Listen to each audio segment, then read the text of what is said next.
আসসালামু আলাইকুম। কাছে কিংবা দূরে যে যেখানে আছেন, আশা করি আল্লাহর অশেষ রহমতে সবাই ভালো আছেন। আর আলহামদুলিল্লাহ আপনাদের দোয়ায় ভালোবাসায় আমিও ভালো আছি। তো চলে আসলাম প্রতিদিনের মতো আরও একটা ভিডিও নিয়ে। আজকে আমি রান্না করব বেগুন ভাজা। তো আজকে বেগুন ভাজা করব আর লেগে মাছ রান্না করব। তো মাছ রান্না করব মূলা দিয়ে, আলু, টমেটো আর শিং মাছ। মাছটা হলো শিং মাছ। তাই বেগুনগুলা প্রথমত আমি একটু হলুদ, লবণ, মরিচ এগুলা দিয়ে সুন্দর করে মাখিয়ে নিচ্ছি। তারপরে এগুলা ভেজে নিব আর কি। তো এখানে আমি পরিমাণ মতো তেল দিয়ে দিব।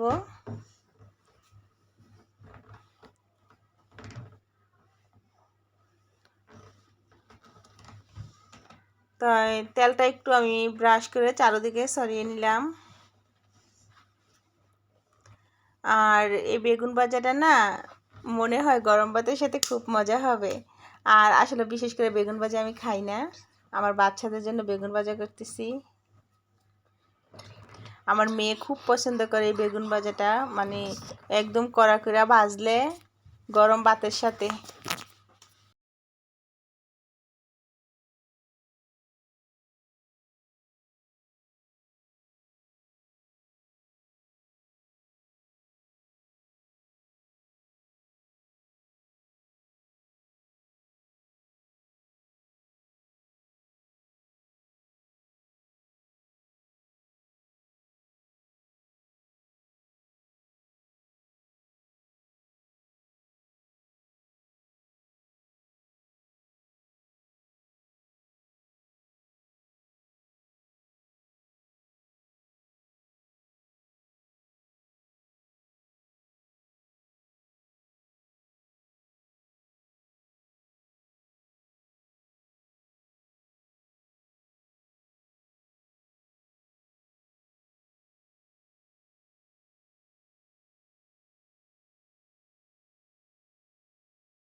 এই তো আমি কিন্তু সুন্দর করে বেগুনগুলা লাল লাল করে ভাজি করে নিলাম। তো এই বেগুনগুলা দিয়ে কিন্তু অনেকগুলা ভাত খাওয়া যাবে। তাই এখানে আবার আমি রান্না করব মাছ। তাই কীভাবে আমি রান্না করি আমার আপুরা ভাইয়েরা সম্পূর্ণ ভিডিও দেখতে থাকুন।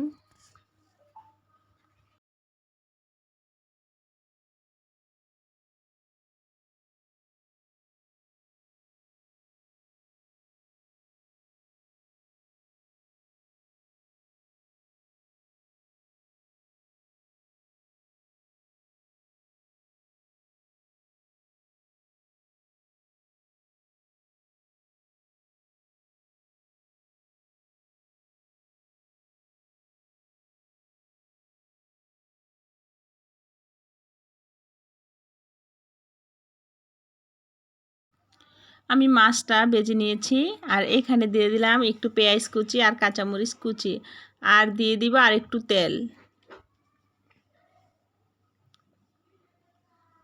আর একটু হালকা ভাজা করে নিব। আর আগে থেকে এই মূলাটা আমি সিদ্ধ করে নিছি আর কি, মানে মূলা বাপ করে একটু পানিটা ফালিয়ে দেই। আর দেখা গেছে মূলা যদি বাপ দিয়ে পানি না ফালান, দেখা গেছে মূলার থেকে একটা যে গন্ধ আসে ওই গন্ধটা আসবে। আর যখন মূলা ভাপ দিয়ে দিবেন তখন আর ওই গন্ধটা আসবে না। তো এখানে একটু লবণ দিয়ে আমি তেলের উপরে মূলাটা ছেড়ে দিলাম। আর এখানে আমি দিয়ে দিব হলুদের গুঁড়া, মরিচের গুঁড়া, ধনিয়ার গুঁড়া। আর এভাবে সুন্দরভাবে কষিয়ে আমি রান্নাটা শেষ করব। তো সম্পূর্ণ ভিডিও দেখার অনুরোধ রইল। আবার ফিরে আসছি আপনাদের মাঝে কিছুক্ষণ পরে।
এই তো আমার রান্না কিন্তু একদম শেষ পর্যায়ে, আমার রান্না বান্না একদম শেষ। আমার আপুরা ভাইয়ারা ভালো থাকেন, সুস্থ থাকেন। ভিডিওটা শেষ করলাম, আল্লাহ হাফিজ।